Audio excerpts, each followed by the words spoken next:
BNP সরকারকে এই বার্তা দিতে চেয়েছে যে এপ্রিলের নির্বাচনের ব্যাপারে তারা অত্যন্ত কঠোর। এখনো শিডিউলও হয়নি, নির্বাচন শিডিউল দেওয়ার পরও শিডিউল চেঞ্জ করা যায় সেটা বিষয় না। বিএনপি কোনোভাবেই এপ্রিলে নির্বাচনটা অ্যাগ্রি করছে না। সো নির্বাচনটা অ্যাজ আর্লি অ্যাজ পসিবল হওয়া দরকার। ডিসেম্বরে নির্বাচন নিয়ে সেনাবাহিনীরও একটা অবস্থান, তারাও চায় ডিসেম্বরে, বিএনপিও চায় ডিসেম্বরে। তো সেক্ষেত্রে এই যে এপ্রিলের নির্বাচন, এখান থেকে কি আবার প্রধান উপদেষ্টার সরে আসার কোনো সম্ভাবনা দেখতে পাচ্ছেন? বিএনপি যেহেতু ঈদের বন্ধের সময় আসলে এই ঘোষণাটা এসেছে, সেক্ষেত্রে বিএনপি যদি আন্দোলনে যায় বা সরকারকে চাপে ফেলে, সেটা একই সঙ্গে যদি সেনাবাহিনীর সেনা প্রধানের দিক থেকেও যদি আবারও এই ধরনের বক্তব্য আসে, সেক্ষেত্রে কি সরে আসা সম্ভব কিনা? আমি আসি তার আগে, বিএনপি এই ব্যাপারটাকে কতটা টাফভাবে নিয়েছে তার একটা প্রমাণ হচ্ছে যখন এই ঘোষণা হলো, বিএনপি স্থায়ী কমিটি একটা বৈঠক করেছে, এরপর একটা প্রেস ব্রিফিং মিডিয়ায় পাঠানো হয়েছে। এটার একটা অংশ আমি একটু পড়ি, ছোট্ট। এই দীর্ঘ ভাষণে তিনি বন্দর, করিডোর ইত্যাদি এমন সব বিষয় অবতারণা করেছেন যা তারই ভাষায় অন্তর্বর্তী সরকারের 3টি ম্যান্ডেটের মধ্যে পড়ে না।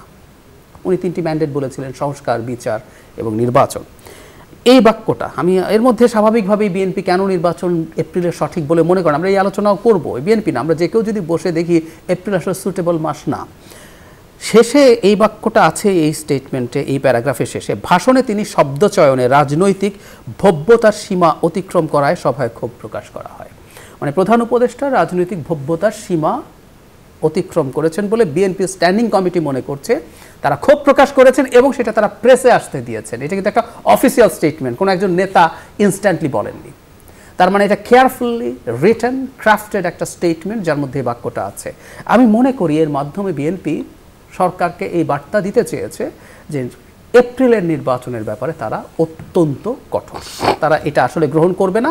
এখন নির্বাচন কী হবে, এই ডেট কী হবে, এবং আমি মনে করি এই ডেট চেঞ্জ করা যাবে না এমন কোনো কথা নেই, কারণ এখনও শিডিউলও হয়নি। নির্বাচন শিডিউল দেওয়ার পরও শিডিউল চেঞ্জ করা যায় সেটা বিষয় না, কিন্তু ঈদের পর আমার মনে হয় এই ব্যাপারগুলো আরও স্পষ্ট হবে। কিন্তু আমি একজন পর্যবেক্ষক হিসাবে আমার মনে হয় বিএনপি কোনোভাবেই এপ্রিলে নির্বাচনটা অ্যাগ্রি করছে না। আমি তাদের বিভিন্ন ধরনের মন্তব্য দেখে মনে হলো অফিসিয়াল। এপ্রিলে নির্বাচনের নেতিবাচক দিকগুলো আসলে কি, মানে কেন বিএনপি এপ্রিলের নির্বাচন মানতে চাইছে না, বা অনেকেই বিরোধিতা করছেন, অনেক রাজনৈতিক বিশ্লেষকরাও বলছেন, কেন এই নেতিবাচক কারণগুলো আসলে কি? আমি ব্যক্তিগতভাবে মনে করি, আমি যদি একজন নাগরিক হিসেবে চিন্তা করি, ধরুন এই সরকার কিছু কিছু জায়গায় কিছু ভালো কাজ করছেন,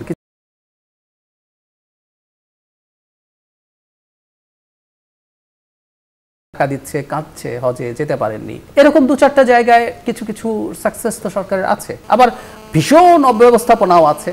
রমজানের ঈদের সময় যখন মানুষ নির্বিঘ্নে বাড়িতে যেতে পারলো, খুবই ক্রেডিট ক্লেম করলো সরকার, আর এবার আরও ডিজাস্টার হয়েছে।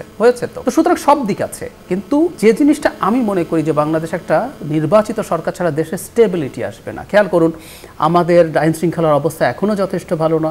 এই সেদিনও জিএম কাদেরের বাড়ি ভাঙতে গেছে লোকজন, সার্জিস আলমের সাথে সেনাবাহিনীর একজন উচ্চপদস্থ অফিসারের কথাবার্তা আমাদের সামনে ভিডিও এসছে। সো এটা হচ্ছে না, দেশের বিনিয়োগ স্থবির হয়ে আছে, অর্থনীতি চলছে না। সো নির্বাচনটা অ্যাজ আর্লি অ্যাজ পসিবল হওয়া দরকার, একটা এক।